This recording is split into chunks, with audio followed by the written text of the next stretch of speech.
Hey, good morning, Chaz. Yeah, good morning, Rich. Have a seat. Thanks for letting me come in this morning. All right, well. Well, I appreciate our conversation on the phone Uh-huh. and learning a little bit about, your priorities and goals. Sure. Today, as we discussed, I'm looking forward to touring your operation and learning more about, what's happening. You talked a little bit about, cutting costs, increasing some of your production efficiencies. Right. Do you want to start with the plant tour, or how would you want to go ahead and get started? Well, I'd say, do you have any questions or anything that you want to talk about? Or do you want to what do you want to do? Because I'm open. Yeah, all my questions basically were around, how your processes are working, and you'd mentioned the plant tour. So I thought if we can tour your operation, then I can get a better idea, what's Okay. happening and your challenges. That'll work. If that's okay with you. Yeah, that'll Okay. be fine. All right. Let's go out, take a look.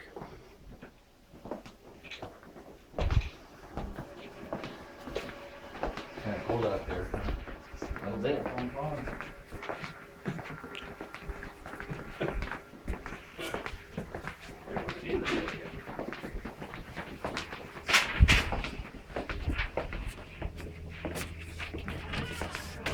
Alright, well here's the plan. It's a little bit quiet right now because we're still coming off of the shutdown from the holidays. So, where do you have any things? Well, would it be okay to start at receiving and kind of get the flow from it goes to receiving, how the items are checked in?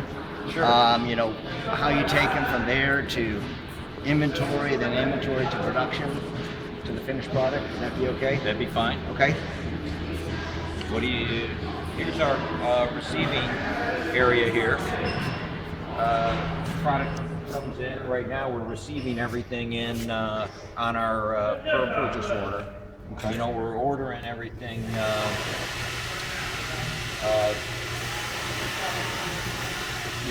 as we need it. Okay. Coming up on an MRP report that I run on a weekly basis, deciding what we need and going ahead and placing the orders. Okay. So it comes up, and is this per the an MRP? Is it like a bill of material, or is it just you get the report and it says purchase these items, and then you purchase from single supplier or multiple suppliers? Well, it's generated by a bill of materials, but I don't always see it. There's a bunch of items that we stock, and then some items that we don't. So I'm not quite sure what order they're for. Uh-huh. It just comes up on the report that we need some by a certain date. Okay. All right. Do you know what triggers a purchase within the system? Yeah, when they enter a job in, Okay. and the engineering enters the bill of materials, that triggers what we need to buy. Okay. So is this your receiving manager here? This is Jeff. He's our receiving foreman. Okay. He checks everything in. Is it okay to just kind of find out how we fix things in? Sure. Hi, Jeff. Hi. This is Chaz. He's How you doing? Jeff, nice tour of the facility. Okay, good. So I'm just curious. I'm just trying to learn about your Sure, operation. sure. What are you doing right now? Well, what we're doing is we're checking these bolts using a 1/4-inch 7x7-inch hex head cap screw. So we're just going to take this part. We're going to make sure that it matches up to what it's supposed to be. So we're going to check the thread pitch on it. We're going to see if it's a full thread or partial thread. Make sure it's the hex head cap screw. Make sure the markings match up on it correctly. Find out if it's magnetic or not.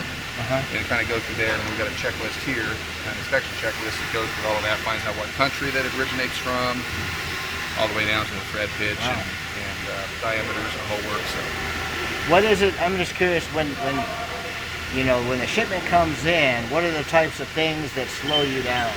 That would slow us down? Yeah. Well, I don't know. There's a wide variety of things that might slow you down. But, if you run into something where it's not the correct part, obviously that's going to slow you down. The counts are off or anything like that. That's part of the inspection process.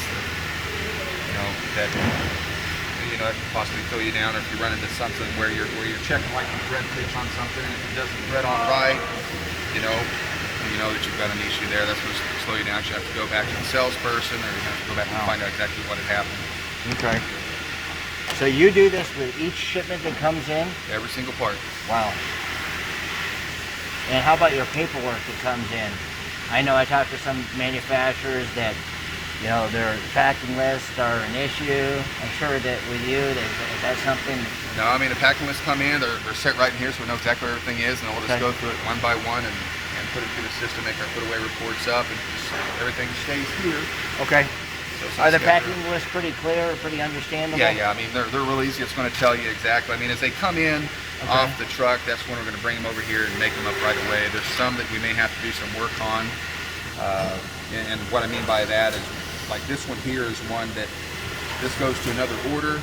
So if you put it into the system right now, the screen's going to show up blank. So we got to go back in and find the original PO, move that, and then be able to create a new batch. Okay. So, but it's going to tell you exactly what came in, you know, and the country that it's at, how many pieces are going to be ordered, and that should show up on the screen when you put that in there to tell you exactly what it is. If something doesn't jive, then of course that's where you're going to go to your manager, you know, Steve, and find out. Does that happen frequently or not very infrequently? often? No, I mean normally it's pretty clear cut, you know, so it makes the job easy. But there's some that from time to time you run into where you want to make sure that what you're checking in is what it's supposed to be. So when that happens, when they come to you, what's kind of the process if it doesn't have, I don't know, I know sometimes I'll talk to manufacturers and the part number isn't on there or the PO isn't listed on there. So if that happens, what's the process from there? You talk to... It's not really much of a, I mean, I just figure it out. Okay. You know, I can figure it out some way. I can figure it out by, I'll know what PO I placed. Like if they made a mistake on the PO number, or, and so I'll just pull up the PO and we'll let Jeff know what the item is, and we'll just figure it out. It just takes a little bit more time. That's all. Okay. I'm curious, how many different fastener suppliers do you have that are sending items in right now? A lot. Yeah, I mean there's a lot. I don't know if I can even give you an accurate count on how many there is. Okay. And we get new ones all the time. It seems like it's something else like that. Guys. Okay. Jeff, I really appreciate it. Thank you. Not a problem. All right. Okay, so he checks the items in, and then from there, what happens? Well, Jeff does the inspection. He gets the product right, and then it comes over here, and then the parts are counted. Javier takes a look at the parts and makes sure that matches it up with the paperwork that Jeff did. It's got the inspection report, and then the parts will get packaged as we need them, and then they'll go staged and then either be put away or staged to go on an order to go right into production right now, depending on if you need them to assemble a pump right away. I know you mentioned that you have some that go into inventory. Yeah. And there's some, is there like a percentage that go into inventory and the percentage that go just into a specific job? Well, we'd like it to be, there's probably too much is going in inventory probably right now because we're getting some things probably sooner than we need. Because I don't really want to put them on the production floor until about a week before the job's ready. So if it gets in here sooner, we're putting it in inventory right now, and then so probably about 40%. All right. So understanding where Jeff checks all the items in, and inspects every item. So as far as like kind of the material handling, how does that get from the receiving into inventory or to the project? Who handles that?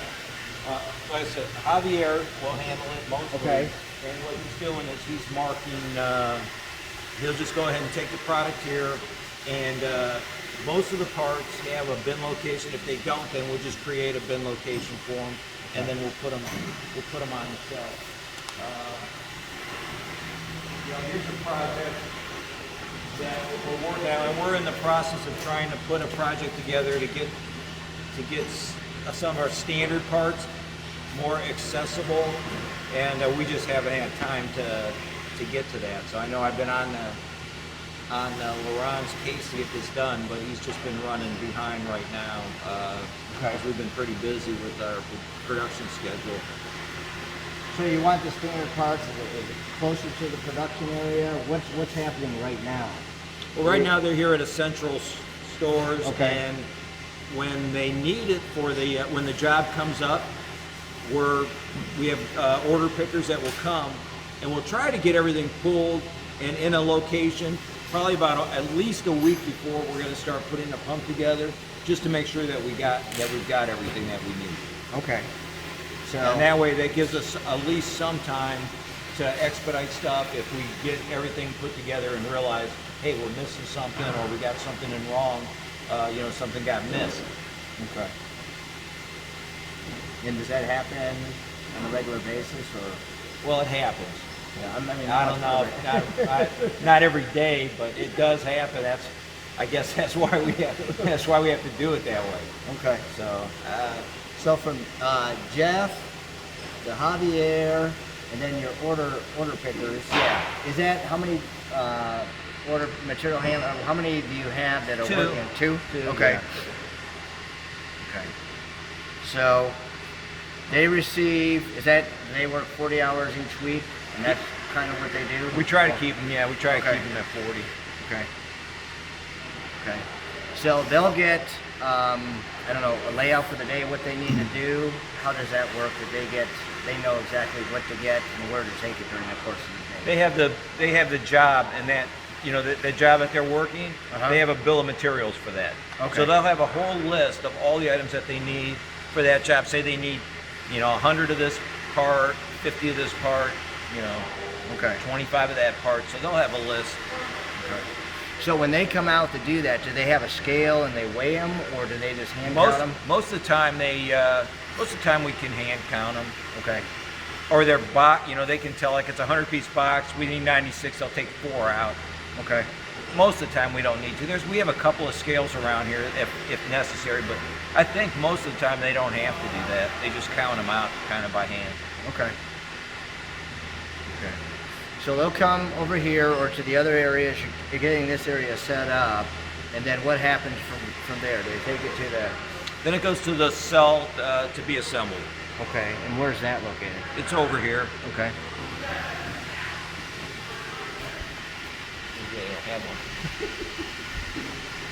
But it's in this area right now.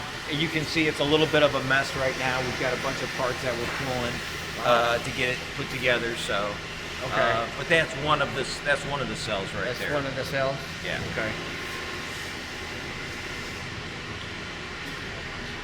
Now, in the process, when you have your order pickers, from Jeff, Javier, your order pickers, is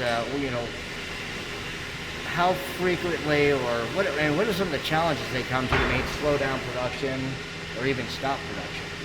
Well, like I said, if we are, for some reason, we didn't get an item in and we missed it, or maybe Jeff does a great job, but if for some reason he missed something,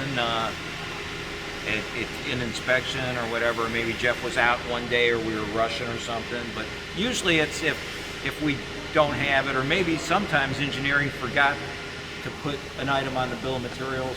I mean, that's really rare, but on some newer pumps it can be, and sometimes some of the older ones that we have to put together don't have good descriptions on them. Okay. Or we've subbed something in the past, maybe we've used a longer screw and didn't change it on the bill of materials, so then we're trying to figure out what we did last time. Those are some of the things that we run across. Okay. So it's And then the other thing is, I know that sometimes if they don't, even as we try, we might make a mistake and not put something in the right place.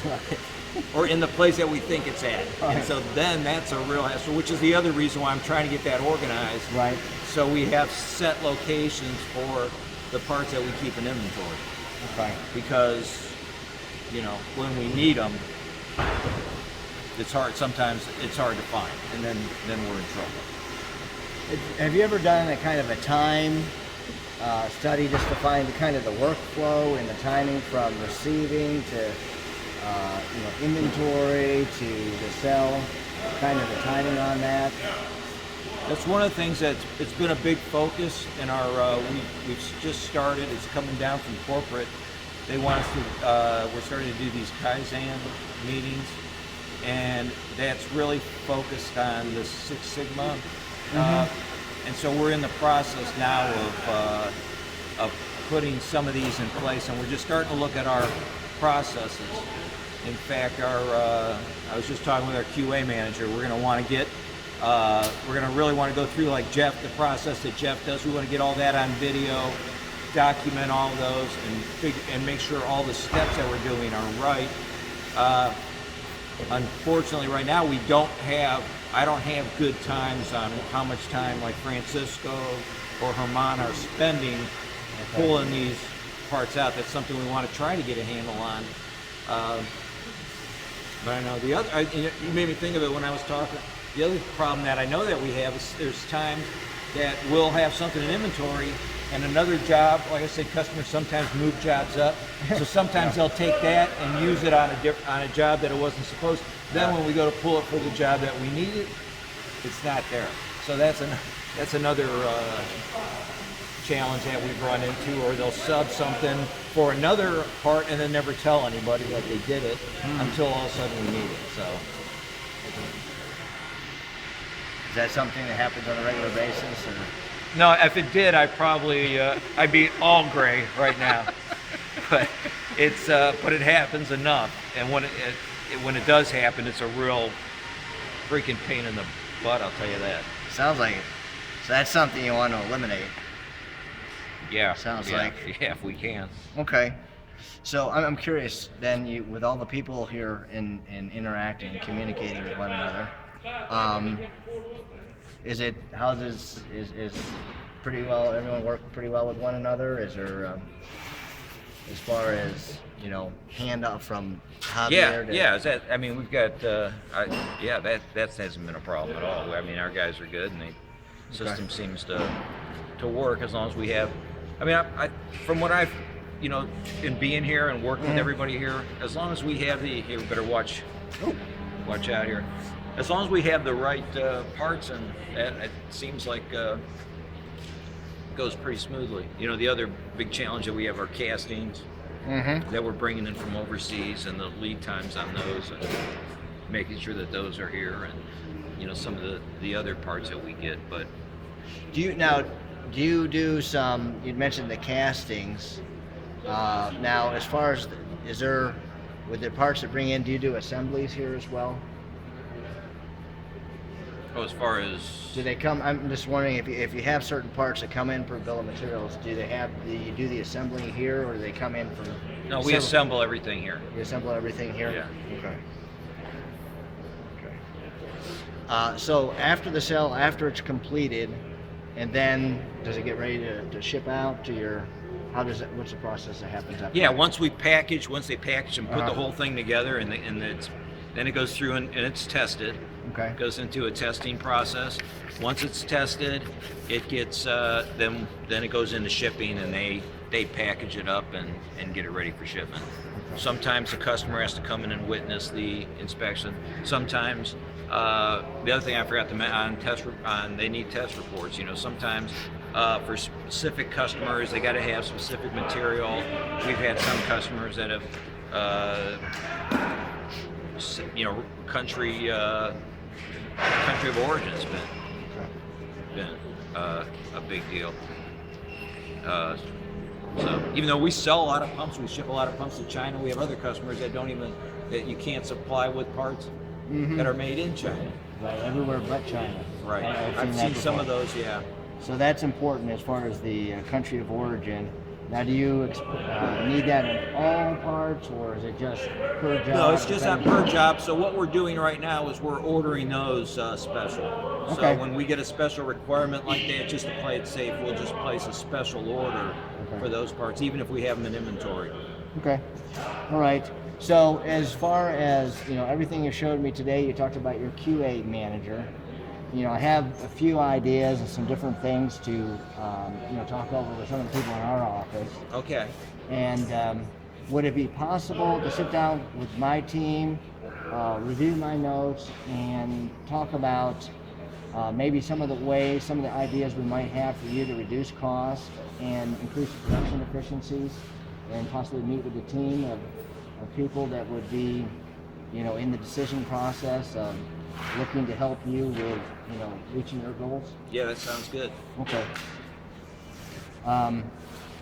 We want to go ahead and set up a time to meet, possibly Sure. in about 2-3 weeks. Yeah. Yeah, Okay. let's go back to my Okay. office and we can pick the time right now. Okay.